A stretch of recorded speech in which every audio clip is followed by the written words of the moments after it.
جیسے ایک اور جو وہ حدیث بیان کی جاتی ہے، جو اصل میں حضرت عیسیٰ، مطلب بتایا جو جاتا ہے کہ یہ حضرت عیسیٰ کے واپس آنے کا جو حضور صلی اللہ علیہ وسلم کو خواب جو آیا تھا، اب وہ ہے مکی دور کی حدیث، جو مطلب جو مجھے انڈرسٹینڈنگ ہے، اور اس میں بتایا گیا کہ وہ خانہ کعبہ کے ساتھ ٹیک لگا کے سوئے ہوئے تھے، یا ان کی آنکھ لگ گئی۔ اب وہ جو ٹائم ہے وہ اتنا پیسفل تو نہیں تھا، مطلب جو معلوم ہے کہ خاص طور پہ حضور صلی اللہ علیہ وسلم کے لیے، ان کے ساتھیوں کے لیے، ان کے لیے اتنا پیسفل تو نہیں تھا کہ وہ اتنی آرام سے ٹیک لگا کے وہ ان کو اس طرح کی کوئی اونگ آ جائے اور ان کے لیے تو تو مجھے پھر اس طرح کی چیزوں کو وہ کیسے یا اس طرح نظر انداز کریں اس طرح کی باتوں کو۔ جی ہاں، یہ دیکھیے مثال کے طور پر ایک ہے نظر انداز کرنا، ایک ہے کہ سوال ہی پیدا نہیں ہوا، آپ کے ذہن میں یہ سوال پیدا ہو گیا، تو فرض کر لیجئے کہ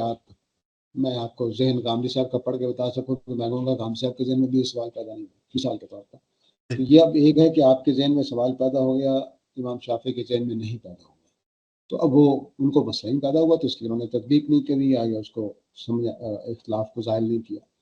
جب سوال پیدا ہو جائے گا تو پھر وہ سارے جو میں نے ابھی 4 اصول بتائے ہیں وہ ان کو استعمال کرتے ہیں،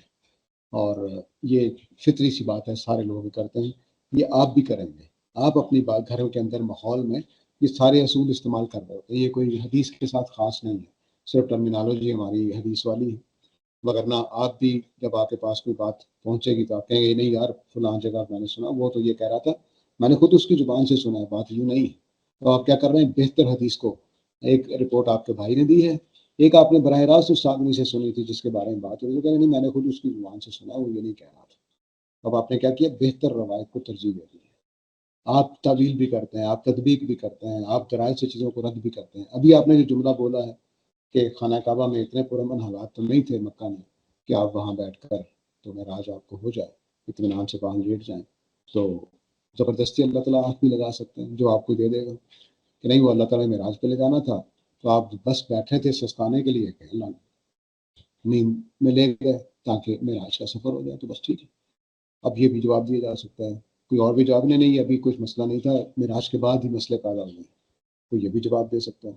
کوئی یہ بھی جواب دے سکتا ہے کہ نبی صلی اللہ علیہ وسلم کو کوئی خطرہ نہیں تھا کیونکہ وہ قریش کے بڑے گھرانے کے تھے، تو ان کو کیا پرابلم ہے،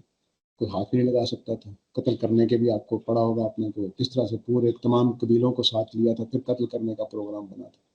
تو یہ ساری باتیں کوئی جواب دے سکتا ہے۔ لیکن بہرحال یہ اگر سوال پیدا ہوگا تو تبھی بعض چیزوں میں پرانے زمانے میں خاص طور سے بہت سارے اس طرح کے سوالات پیدا نہیں ہوتے تھے جو آج پیدا ہو رہے ہیں، اور بہت سارے ایسے سوالات جو پرانے زمانے پیدا تو آج پیدا نہیں ہوں گے کیونکہ ان کا جواب مل چکا ہے، ہمارے ذہنی طور پر اطمینان ہو چکا ہے۔ تو یہ سارا کچھ ایک آدمی کے ذہن میں چل رہا ہوتا ہے، سوالات ان کے جوابات بھی دے رہا ہوتا ہے اور جملوں کو، اور بعض اوقات اس کے اندر اس کو حرج نظر ہی کوئی نہیں آ رہا ہوتا، سوال نظر ہی کوئی نہیں آ رہا ہوتا، تو یہ سب کچھ چل رہا ہوتا ہے۔ لیکن اصول یہی 4 ہیں جو مانے ہوئے ہیں، مستقل ہیں، تمام علوم میں یہی چلتے ہیں، تمام علوم میں یہی چلتے ہیں۔ ابھی آپ دیکھیے کہ جیمز ویب کے بعد سائنسدانوں کو معلوم ہوا کہ نہیں، ایسی گلیکسیز بھی موجود ہیں جو 13 ارب سال پہلے سے بن چکی ہوئی ہیں، ان کا بگ بینگ کی عمر ریڈیشن سے 13 ارب سال، ٹھیک ہے، لیکن جیمز ویب کے بعد 26 ارب سال کر دی انہوں نے بعض سائنسدانوں نے، لیکن 13 ارب سال جو بات تھی اس کو ایڈجسٹ کیا، تعویل کر دیا کہ یا تطبیق کر دیجیے کہہ لیجیے کہ ہم بگ بینگ کو تو ہم نے انکار نہیں کیا، لیکن ہم نے کہا کہ بگ بینگ 13 ارب سال سے کی بجائے 26 ارب سال پہلے ہوا ہے، تو سائنس میں بھی ایسے چل رہا ہوتا ہے۔ تو یہ مانے ہوئے بنیادی اصول ہیں، یہ کوئی نئے نہیں ہے۔ عقلی طور پر امام شافعی بھی یہی کریں گے، امام حنیفہ بھی یہی کریں گے، میں اور آپ بھی یہی کریں گے، اور سائنسدان بھی یہی کریں گے، اس کے علاوہ کوئی راستہ نہیں ہے۔ انسانوں کے پاس ایک ہی عقل ہے، تمام انسانوں کے پاس، بس لینگویج کا فرق ہوتا ہے،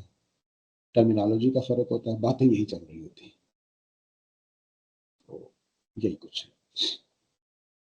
جی بہت شکریہ۔ بس یہ جو تطبیق ہے، اس میں اس کو یہ کہنا چاہیے کہ مطلب وہ جو مجھے سمجھ میں آ رہی ہے اس کا یہ مطلب ہے کہ کیا دوسرے کو بات سننے میں غلطی لگی ہے، لیکن وہ بات ایسے تھی۔ رپورٹ کرنے میں غلطی لگی ہے، کچھ لگ گیا، تو اب ہم دونوں کو اس میں ہے کہ ہم ایک کو انکار کر رہے ہیں حدیث کا، ایک کو مان رہے ہیں، بہتر حدیث کو مان رہے ہیں،